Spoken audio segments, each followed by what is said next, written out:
Welcome all to a very special episode of Revving Up with RevEng. I'm here with Dal Sidhu, head of sales compensation for Zoom, and my partner in crime, Carmen Olmetti. We have a very special episode, and without further ado, we're going to get right into it. What we're here to talk about today is what you often don't hear about, or not the full story. The good, the bad, the ugly of sales compensation, the horror stories, tales in the dark, things that people don't want you to hear about. And we're here to tell you about it today, unfiltered from us with no holding back. I'm going to start. I have a story, and this is going to date me a bit, but years ago, I was pulled into a client, a broadcaster, a radio company, and they were having issues with compensation. And what they were having troubles with was the folks that sold advertising on their AM stations weren't cross-selling with the folks selling advertising on their FM stations. So they literally had two different sales teams representing the same radio station, AM and FM programming. As you can imagine, to my shock and horror, the question was, why in the world do you have two people selling advertising for the same station? And so the story here is, as you can imagine, in many situations, it wasn't actually about compensation. It was about fundamentally go to market and about roles and about how do you actually get the team to show up in the way that is best for the customer, best for the company. And then once you figure all that out, the compensation becomes quite easy. Just a little bit of a preview into some of the wild and wacky things you hear about in our world on a day-to-day basis. But again, welcome, Dal. Very appreciative of you being here, and yeah, let's dive into it. How are you doing today? I'm doing great. It's a lot of fun stuff happening at Zoom right now, and we're just in the thick of planning here, so it's good to take a step back and have a fun conversation with a couple of veterans in this space. So looking forward to this. Yeah, in the spirit of spooky, I'm going to do something different today. I'm going to wear a Giants hat for two reasons. One, it fits the theme. Secondly, it kind of has the Halloween colors, like a little orange and black. I was just in San Francisco for a wedding, and it just so happened that the Cubs, who are my favorite team, I'm a diehard Cubs fan, they were playing the Giants, and so I was like, okay, let's go see a Giants game. And I bought a hat, as I usually do every stadium I go to, and it was like, I'm thinking, when you're like the good, the bad, the ugly, the spooky, like what would be spooky? And I know it's my own weird dad joke where I'm like, all right, I'm gonna wear my San Francisco hat. So that's my contribution to the spookiness of this podcast. So you're wearing the San Francisco hat because it's spooky to you. Correct. Yes, being a Cubs fan. Yeah. Although I will say I do having lived in San Francisco for a number of years, I love it there. And it's a great city. It's actually where I started. I guess it's somewhat apropos. I didn't mean it to be, but it's where I got to start in tech and compensation. And my first comp project was a company, a pretty big one. I won't give it away, but it was one of those big companies that split into two companies, and each of the companies were worth like 50 billion. It was a pretty big project. And I just remember going through, doing all the work. And at the end, there was issues with the MIA, with, workers' council. And it was months and months of work. And they're like, yeah, we're not going to do this. And I'm like, what do you mean you're not going to do it? Like thinking like something was wrong, something we did. And they're like, yeah, no, the EMEA Workers Council didn't go for it, so we're just going to scrap it globally. I'm like, oh, okay. So that was my first horror story. It was like, you do all this work and you think you're doing like great and the design is great, and then you realize, yeah, it doesn't matter. No, that's my story about the Giants hat, and my segue into my horror story. I was just going to say, Dal, you've been doing this for a very long time. You've had experiences across a lot of companies, 25 plus years, and you've seen it. You've seen it all. You've seen the SaaS transformation. You've seen so many different things happen industry-wide that often when we think about sales compensation begs the question, are we paying our people right? So yeah, I'd love what you've seen, what you've experienced. I'm trying to figure out like what is like a good one to kind of share. I think one of them was we had acquired a company, which was a smaller sort of apps play. And then there was another company that we acquired, which is more of a platform play. And, we had these companies together, but we kept them separate for many, many years, right? Now it's like, oh, we want them to cross-sell. We want the apps team to sell the application product. And I'm just like, wait a minute. That's like asking a McDonald's cook that I want you to now cook steak and lobster. Like that's how fundamentally different it was. We're like, yeah, we want to do this next quarter. I'm just like, wow. Yeah. And it's always just like I always like when something like that comes up, it always reminds me of the movie Field of Dreams. If you pay them, the deals will come. And it's like, no, it doesn't really work that way. It's true. It's very apropos to my my baseball intro too, with the Field of Dreams. Great movie. Yeah, it's funny. So for us, it's always kind of a similar conversation. It's sort of like you know, hey, designing the comp plan in many ways could be relatively straightforward, relatively simple. Where it often goes awry is exactly what you said. It's like, I remember one time it was, hey, we have this role and they have, I want to say it was either 3 or 4 measures. I think it was 4, but one of them was NPS and it was like 3.5%. And so they didn't they called the role something else. Like, let's say they called it like a strategic partner, right? It was something kind of generic where, you know how sometimes roles are self-descriptive. This one wasn't. So when I was like, okay, what does the role do? It was basically they were inbound AEs. And I was like, what does an inbound AE have to do with NPS? And they're like, well, it's important that, you know, those people have a good experience. And it's like, well, I'm not saying it isn't, right? But like, again, it's a very, you're just wasting. And first of all, 3.5%, like no one cares about that, right? And so like to your point, it's, you know, just putting measures in for the sake of putting measures, especially if they can't do anything about it. It's probably one of the more common things that I see too.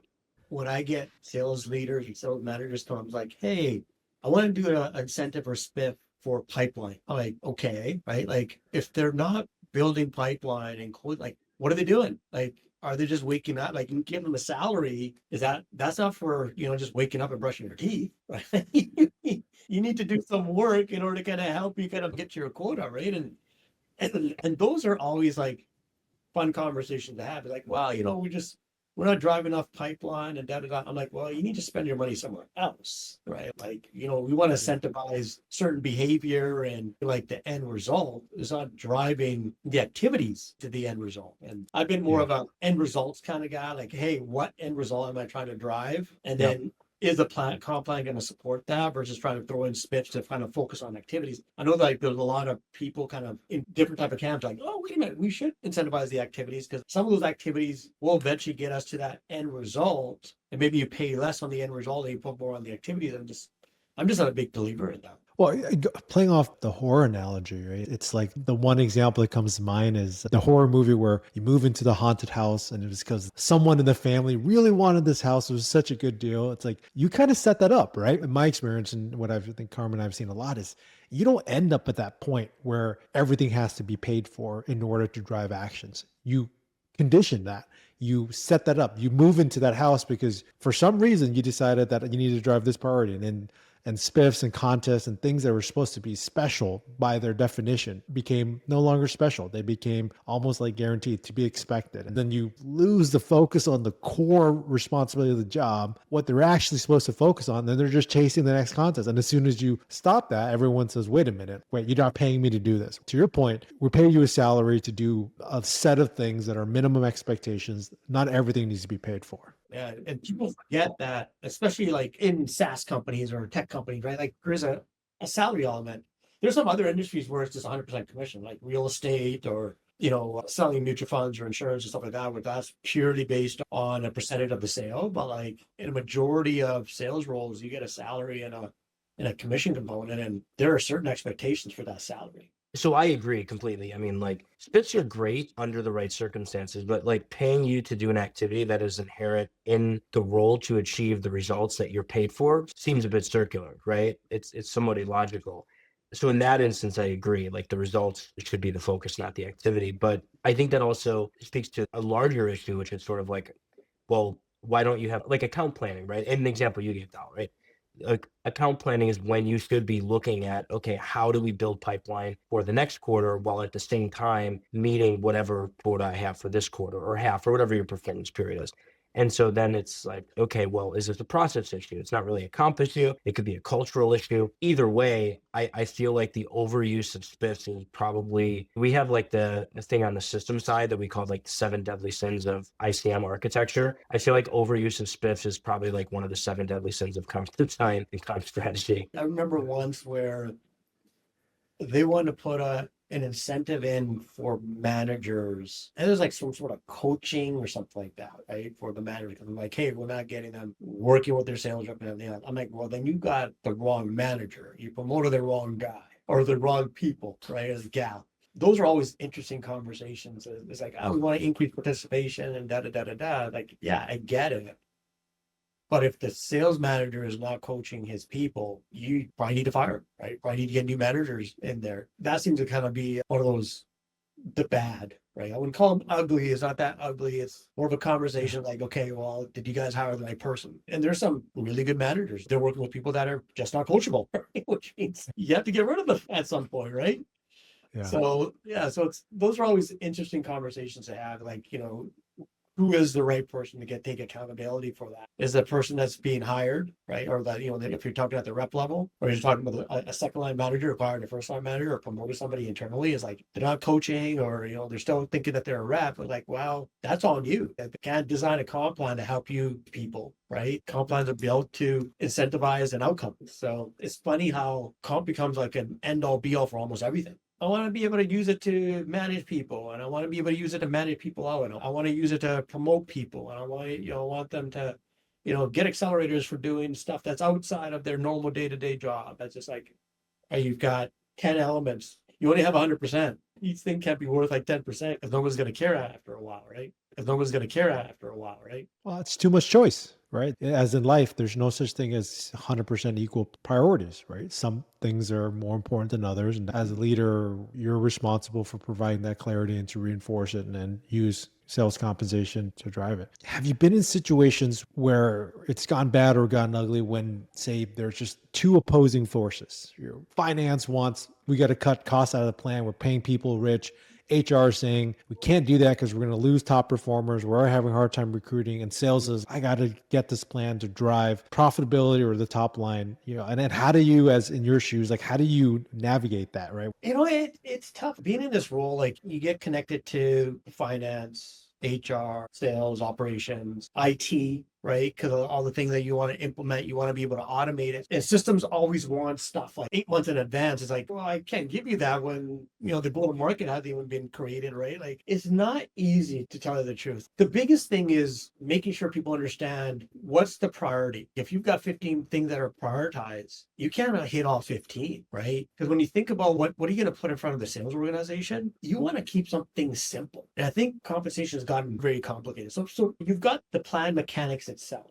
But then from the plan mechanics, you've got the crediting rules and the quota structures, right? Like it's not just like you've got the plan design and you're done. You have to look at all these other things. When you have those opposing views, it's really bringing them together, or even just having individual conversation with them is like, what's your part? Like, give me 2 or 3 things that you're really worried about. Give me your 2 or 3 things. Give me your 2 or 3 things. Let me take all your 2 or 3 things and let me come back with something that I can hopefully get you guys to compromise on something, right? And the biggest thing is leveraging data to kind of come up with your story, right? And if we can kind of leverage data in terms of, okay, well, here's what we're trying to drive from a sales standpoint. Here's what the cost elements tell us from a finance standpoint. Here's what we have from an HR recruiting standpoint. And hopefully some of those things are structured in terms of it's more perception versus reality. And you can kind of kill some of the perception side of it and then focus on the reality, which reality in some cases is probably not that bad, not that abrasive a picture that some people might be pointing out is because they've only talked to like 1 or 2 people. But when you actually look at the data from a holistic standpoint, it's like, actually, the problem you're telling me is not really a problem. And then you kind of just work through the channels to kind of get agreement on, a 3 or 5 basic things that are going to really move the needle. Because if you try to do like everything, then you're setting yourself up to fail and somebody's going to be really pissed off through the whole process. But if you can get people agreed on, rooted around 3 main things, you can definitely kind of move that forward. So that's sort of what I've kind of worked at, is like making sure that we get grounding, alignment, and focus on things that are really going to move the needle. And then it's the matter of how much complexity is this going to create? How much complexity am I taking away, right? So is in many ways, is head of sales compensation also head of sales compromise and helping to facilitate trade-offs and keeping peace? We talk about, hey, sales is a tough job. I would say, like, even in our roles, we're selling all the time, right? We're selling concepts, ideas, scenarios, and cost models and funding, and like it's a sales job in a certain extent. I mean, yes, we don't get paid for saving the company a few $1 million or increasing sales by 20%. We don't get paid for that. At the end of the day, that's what we're trying to drive, right? That would be the scene for a horror story. If head of sales compensation is also on their own plan. Oh man, that must be an interesting plot. Speaking of horror stories, I've heard of situations where the sales comp person was in sales operations, which was controlled by the chief revenue officer. And that person had a KPIs or their MBO, the corporate bonus was based on how effective the comp plan was being rated by the chief revenue officer, and didn't include all the other cost elements too. Like, it's like, I've had people tell me like, this is how I get paid. I'm just like, holy I've seen that too. Not quite that egregious, but where the people setting the quotas were on a comp plan, I wouldn't say is under leveraged either, like 25, 30% and like very steep, accelerator rates. And they were on a comp plan. And it's funny. I was like, this makes zero sense to me. Like, you're setting the quota and you're being paid. I mean, like, not this. I mean, the quota is so big, and there was obviously you had FP&A, and there was multiple layers of scrutiny and oversight. So it wasn't just like, hey, I'm the person who signs off on it and all that. But it just seemed like optically like a bad move. And then it's funny. I just remember talking to one of the leaders, and I was like, yeah, this makes zero sense. And there's pushback. So I'm like, all right, I'll go look at benchmarks, right? And I pulled a Radford report and talked about like horror stories. I was like, holy shit, like half of companies have sales ops people on a quota plan. So then I'm like, okay, how do I know, do these people, are they the ones responsible for setting quotas? Because sometimes they're not, right? But most times there are. But I was actually pretty surprised when I saw that benchmark. I think it was like 45%. And this was a number of years ago. But yeah, you do see that a lot. Like, people that are responsible for setting quotas are on the same sales plan for the quota they set. That's insane. It was one of those things where like I was arguing with that person. I mean, not arguing, but like, having a conversation. And I'm like, am I taking crazy pills? Like, how do you not see what I see? And like, I'm like, you probably don't, because the business is doing exceptionally well, and you're going to see whatever way that you could justify it. But yeah, I've been in that situation too. I was actually talking to a head of operations for a very large company. We're talking about their comp plans.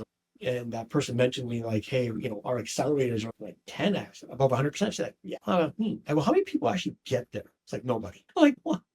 I go, why have it? Oh, it's great for recruiting. And, we want to give them a bogey to kind of go after. I go, in 2 years, nobody's hit it. So what's the point of putting in the plan? I'm going to do a shameless plug here. If you go to www.revengeconsulting.com/blog, we wrote a quota guide. We wrote a book about quota setting, right? But the book took a different spin. It certainly teaches you how to set a quota and the different ways and approaches, but it took a spin of what happens when you get quota setting wrong. Right. And Dal, you sort of alluded to it just now and even earlier. It's a keystone process. Quota setting can impact your talent strategy, both from a recruiting perspective and a retention perspective, but it can also blow out your cost structure. We see that all the time where it's like, oh, you benchmarked at the 80th percentile. Great. But 30% of people hit quota. You could pay $1 million a year. If people don't get there, then what's the difference? What you just said is exactly what we see. It might not happen in Q1 or Q2, but eventually those people who left and are high performers and who can work somewhere else, they're going to go and say, I learned from my mistake. Let me investigate what percentage of people hit that 10x accelerator, and they're going to jump. And we see it all the time. Yeah, it's interesting when sales reps don't ask the underlying question. What's the size of your quota? What's the competitive nature of your business? How's your organization structured against the competitive? What sort of internal support do I have from lead gen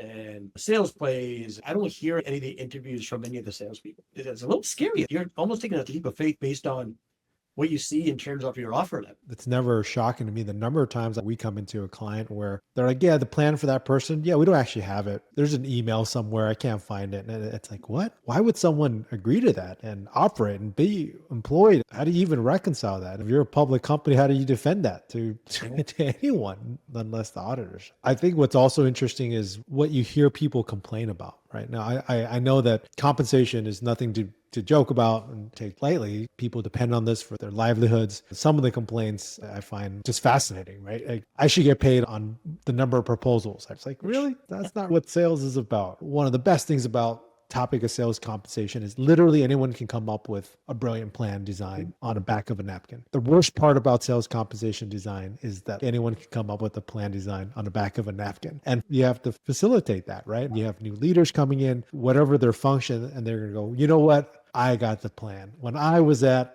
XYZ, we did this and this was great, and for these reasons, without any sort of context of different business models, different industries, different phases of growth, different leaders, different cultures, etc. And then you're like, that's what we got to do. We want hunters, pay them 100% commission, get out of their way, 50-50 plans or whatever it may be. And you're like, that's not going to work. I remember one time we were redoing a pretty big restructure, reorg. I just remember like the frontline account executives. So, just the AE1 and AE2. Finance wanted to give them the geo number, not the region number, not the vertical number, not the segment number, the geo number. And my thing is like, for me, sometimes I grew up in an Italian household, which means not only am I not scared of confrontation, in some cases I actively seek it out, right?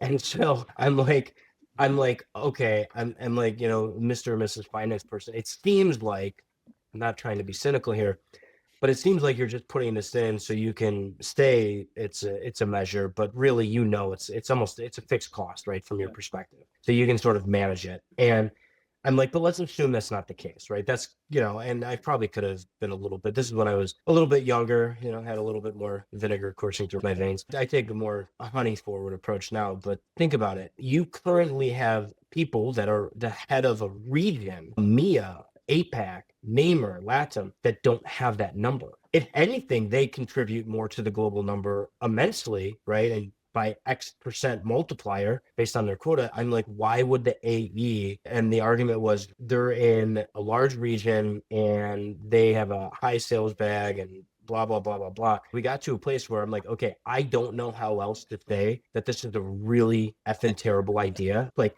one of those terrible ideas where like, I almost would resign and protest over terrible ideas. Like that's how firm I felt. Thankfully, we didn't end up doing it, but it took 2 weeks of my life. And I'm like, this should have been a 30-second conversation. And to Quang, your earlier point, like, anyone could design a comp plan, but the issue is anyone can design a comp plan. There you go. Exactly right. I always say like, yeah, anybody can design it, but how many of them actually know what they're doing? And how many of them have to live with it through exception cycles, planning cycles, look backs? Do we get the pay for performance dynamic that we want, right? And then all these people have great ideas, but they don't have to live with it, right? And there are constraints and stakeholders that come with that, right? That's a unique thing. I just realized that now. Anyone can come up with them, but only people have to live with it. The one thing I always found interesting about compensation was like how much psychology is built into a comp plan. People just don't, to me, it seems super intuitive, but it's not. I have to remind myself. I remember one time where it was like, okay, we have this new product and it's not really a new product. It's sort of like this API type of product. We need to work with a partner network. In order to do this, the seller, the AE, has to explain why we're doing this. What we found internally was that they not only didn't feel comfortable explaining it, because it was somewhat technical, right? So imagine like, hey, you're a seller and you're selling some sort of software. You can speak to like, yeah, this software is good and enough to be dangerous. Like, yeah, we have native integrations and we can zap it. But when you have to get into the technical aspects and speak to a technical stakeholder, they're like, we don't feel comfortable doing this. I just remember they're given this plan and this goal. And it was something so astronomical. In year one, we're going to have $1 billion that flows through this. Like $1 billion. Where are you getting $1 billion? That's like a pretty high percentage of our overall revenue from something that's not really a product. Where are you coming up with this? And so like, of course, they came up with some elaborate like TAM, SAM, SOM model. And I'm like, okay, you realize this is all just made up, right? Like you just made this up. Like you just found the thing that said there's a CAGR of this and you applied all these assumptions. So anyway, point being is we go back and forth and I'm like, it's just not going to happen. $1 billion is not going to happen. I'm like, I will bet every dollar that I have that at the end of the year, $1 billion is not coming through. And so we're going back and forth and they're like, well, I don't understand. If this is what we're telling them to do, at that moment it hit me. I was like, okay, let's just assume your $1 billion is reasonable. This is not a primary measure of their plan, right? This is something that you as a product team is pushing.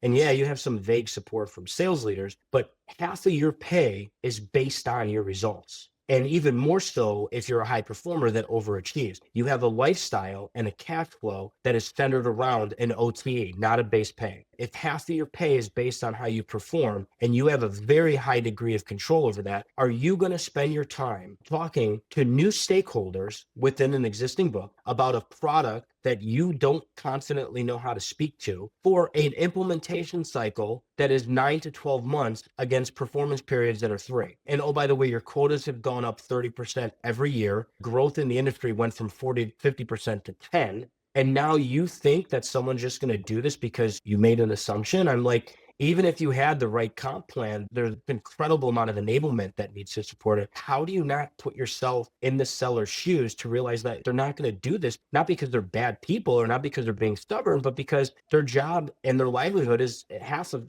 their livelihood is based on their performance. It's mind-boggling to think about, but it is a conversation that comes up quite a bit. I always like in those situations, I always ask the individuals like, pretend you're the CEO. Would you do this? Would you pay this kind of money for this? Right? Yeah. Okay. I see your point. And well, there you go. Like, pretend this is your company and Yeah. you've got a budget and you've got dollars that you need to, at the end of the day, you want to pay yourself a salary, right? Can you pay yourself a salary if you did this? People don't look at it from that perspective. They're like, I'm just an employee for this company and this is what I think is going to work. And I'm just supporting my 8 or 10 people, my sales reps or the product. They don't look at it from a company standpoint. Like, what's the benefit? And would you do this if this was your own company? 100% of the time, they probably wouldn't. It reminds me of a situation I was in many years ago where designed this plan and we're going through the gritty exercise of understanding how it would affect individuals. The leader at the time said, I want 3 things. I want to reward top performers. I want to keep cost of sales consistent, if not slightly lower. I want to minimize disruption. We put together this model, a simple thing in Excel, and it's like, John, literally impossible. You're asking for 3 things that are at odds. He's like, no, like just, and he was like driving. He's like, push that number up there. And I did. And he's like, well, cost of sales went up. He's like, okay, well, bring the cost of sales down. I was like, well, these people were disrupted. He's like, no. And it just was circular, right? And it's amazing how basic math gets lost. And I get it, right? People, I think that's what makes it hard, because at the back end of a sales compensation plan is a person, right? And people will naturally, and as they should, think about people and all these different dynamics. And you can't have it all, unfortunately. You just cannot have everything. And that's partly why it's so interesting of a field to be in and why we're in business. Another point, we're looking at like specific uplifts. And I think we had brought them down, we got rid of them. There was a group advocating to bring it back. Right. And I had a manager that says, did these guys forget simple mathematics? You bring something back, your quotas are going to go up. They're like, no, we want to keep the quotas the same. You can't have it both ways. The quota is going up. You want to bring this in, the quota is going up. So you decide what you want to do. Take it out, you get the same result. You put it in, your quotas are going to go up. It's simple, man. I'd love to eat 3 cheeseburgers a day and lose weight, but I don't think there's any amount of Ozempic out there that will help solve that for me. Carmen mentioned, right? Like the philosophy and the psychology that goes in setting these plans and putting in certain kickers where, wait a minute, I'm putting this kicker, like nothing's for free. So I'm putting this kicker in because I want you to focus on something. But guess what? I've already built it into your plan, your quotas, accelerator. I built it in somewhere. It's going to be self-funding. All the conversation we're having about selling it this way or selling it that way or the right behavior we're trying to sell, just do it. Or put it in the comp plan, but you're going to pay for it one way or the other. Psychology is quite interesting at an individual level. What's creating that motivation? Is that 20% extra on product X over Y, or going through a different route to market? Is that going to change their behavior in the right way? It also could happen the other way. There's situations where I've found egregious behavior, falsified contracts. And I'm, again, talking about small, even in large companies, there was a collusion going on in a specific market and they pretty much fired everybody. Stuff happened because of the way the comp plan is structured. And then you don't have an audit process to make sure that you've got the right mechanics in place to make sure that it's not being gamed in the wrong way. Gaming's fine if it's done in the right way. But when you're gaming for the benefit of the individual, not the company, that's wrong. It reminds me of a story. It was a tech company. They had a new product and they had one specialist for this product. And they had no idea what this product was going to do. And so they came up with this structure. I think they didn't think it was going to go anywhere. It was like, hey, if you're involved with any sort of sales, you'll get a percentage of the revenue, a percentage of the deal. Somehow, some way, everyone copied this individual on every single thing. And they ended up owing this individual over $1 million. And they're just like, yeah, I'm done. I'm quitting. I'm retiring. They were in their 20s. No one was being malicious, at least from my understanding, but they had set up a structure. They didn't control it and they had to like pull back. They paid out this individual, but then it became much like us versus them. That's the place you don't want to get to. That I think is ugly, right? When you get to a place where sales and the folks who are administering, designing, and executing the plan feel like they're at odds with each other. That's not a good place to be. I feel like most of the time sales is generally at odds with sales ops or RevOps. I hear that a lot just from my experience and working with clients, big and small. I feel like there's always a lot of odds there. But it's interesting because with comp, the distinction I'm making is that people will say like, yeah, sales and sales ops were like oil and water, right? Like it's almost like they personalize it. But when it comes to comp, they'll say something like, yeah, our comp plans suck. They don't personalize the comp. They speak to the plan. And I don't know why that is, but it's like, I've never really heard someone say, yeah, our sales comp team, they're a bunch of assholes, right? They suck. But I have heard that about sales ops. And I think the only thing I can think of, it's sort of this like, and it's unfair for sales ops because setting quotas is very difficult. It's like, I don't even think Claude or ChatGPT can figure it out. Have you ever noticed that comp people don't get a lot of hate, but the plans do versus sales ops? The people kind of get more hate. I mean, I haven't heard that hate too much on sales ops in general. Maybe a few people here and there, like this guy doesn't know what they're doing, or my quota's completely out of whack compared to what my territory, what my ability is in the territory. I've heard stuff like that. And yeah, you can say, well, yeah, there's hate towards the operations people. But more and more, I guess, over the last few years is more against the function. Like I sometimes get a little bit of hate from people. Actually, I remember once in one of the companies I worked for, like we changed the comp plan quite dramatic for our inside sales, and the sales managers were actually presenting it on stage in Vegas. I usually had the sales managers present the comp plans. It shouldn't be the comp person that presents it. It should be like, hey, we're all into this together. So they're presenting inside sales team. I had just walked into the session randomly. And as they were presenting, the sales manager went up like, oh, there's Dal. Maybe we can get him to come up and explain the plan to me. As I was walking down, I literally got booed as I was walking down the aisle. I mean, it was all in fun gesture, but like they all booed me because of the plan structure until I got up and like, hey, this is why we're doing it. This is what the structure of the plan is. But that was like the first time where I've got actual booing as if I was some sort of heel wrestler walking down the aisle. It's like, oh, wow, okay, this is what it feels like. The booing is interesting. I've never experienced the booing, but I've never been on like an SK stage in that context. So maybe if I was, there would be more booing. But the point you make is interesting because it's one, like when I was, I've led comp internally for 2 different companies or led part of comp at one. Even in our experience consulting, I don't feel like a lot of managers believe that it is their responsibility to be able to speak to the comp plan, to socialize it. I remember one time someone said to me, I don't feel comfortable explaining the plan because I don't understand it. And I'm like, I don't know where to go from this. For me, it's easy because I do it. The plan has one measure, it's revenue. You have one rate under 100, and then it's a slope. And they're like, I don't really understand how the slope works. And I'm like, if you think about it from this perspective, it's 3x. So if you get 101%, you're paid an extra 3% from your variable. If you get 102, then you're paid 6%. And they're like, oh, that's it? It was that easy? So in that moment, it was like, no. And there are times that the comp plan genuinely is very complicated. But in that moment, it dawned on me. It's like, you're just saying you don't understand it, but that's different. What you really should have said in that scenario is that I didn't take the 20 or 30 minutes to understand it. Had I did that, I would have easily understood it. Therein lies the problem, that you're not taking the time to understand it and you're the leader. How do you expect your team, the IC that report to you, to understand it if you're not modeling that behavior? So like, yeah, it's crazy. That's another horror story. Sales managers, like, or even sales reps, don't understand the basic math, right? Your commission rate, even though we give you multipliers, right? It's, between 0 and 100 is 1, and above that, multiplier. Your commission rate is a function of your variable divided by your quota. I mean, that's the general concept. And then they'll come to me like, wait a minute, my commission rate went down 20%. Yeah, because your quota went up 20%. It's a function of the math. I didn't do anything to your quota. I didn't do anything to your variable. That's just a function of the math. Your quota went up year over year, and therefore the rate's going to go down, right? It's simple math. The math works out the same, right? Of all the comp issues that I've experienced, I probably have explained that issue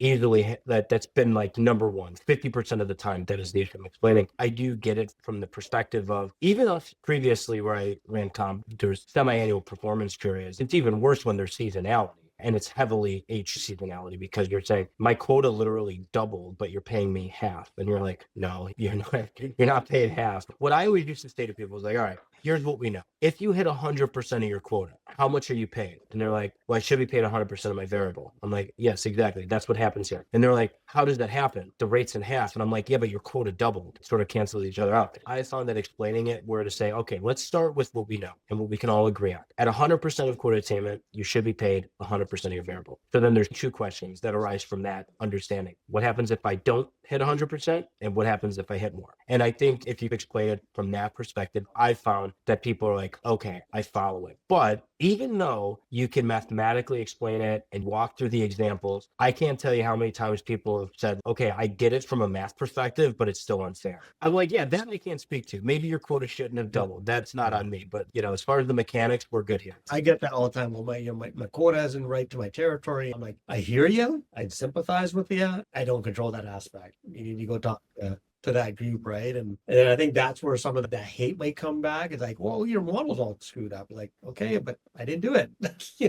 Stop blaming me. I love to always end on something positive. For anyone heading into planning season, involved in sales compensation, what's your few words of advice for them to avoid their own horror stories this year? Just make sure you do your analysis, right? If you can look externally to get some advice from people in your network, or if you're working with a consultant, leverage them to the fullest, get some outside perspective on the good and the bad and ugly, right? Like, hey, you could be like, hey, we're thinking about this. Is anybody in the industry doing something like that? It is good to get that perspective, but above all, make sure you're rationalizing the why and think about it from that point of view as well as, okay, how can I explain this in terms of the why? And are the leaders really understanding the impact this could potentially have, whether it's positive or negatively, in the field when they try to kind of do that field communication and you're setting your quotas and getting the plans out? That's pretty important. Like, it's great to put stuff on paper and PowerPoint and you're doing your Excel spreadsheets and everything else. And like, you can have the most beautiful plan, but when the rubber meets the road and you're trying to explain to the sales guys and they're just like glossed over, like, deer in headlights, and they have no idea what you're talking about, that's a problem, right? Because it's going to take them 3 to 6 months to understand the comp plan to figure out, okay, what do I need to do in order to kind of drive the right revenue and behavior that you want to put in front of them, right? So it's important to make sure that you get off to a fast start in simplifying that comp plan and trying to kind of keep the elements to a point where it's easily explainable and you can just have these guys run as soon as you have that initial conversation with them. Awesome. Such sound advice. Dal, thank you again so much for joining our show on this special episode. Thanks, Dal. Thank you guys.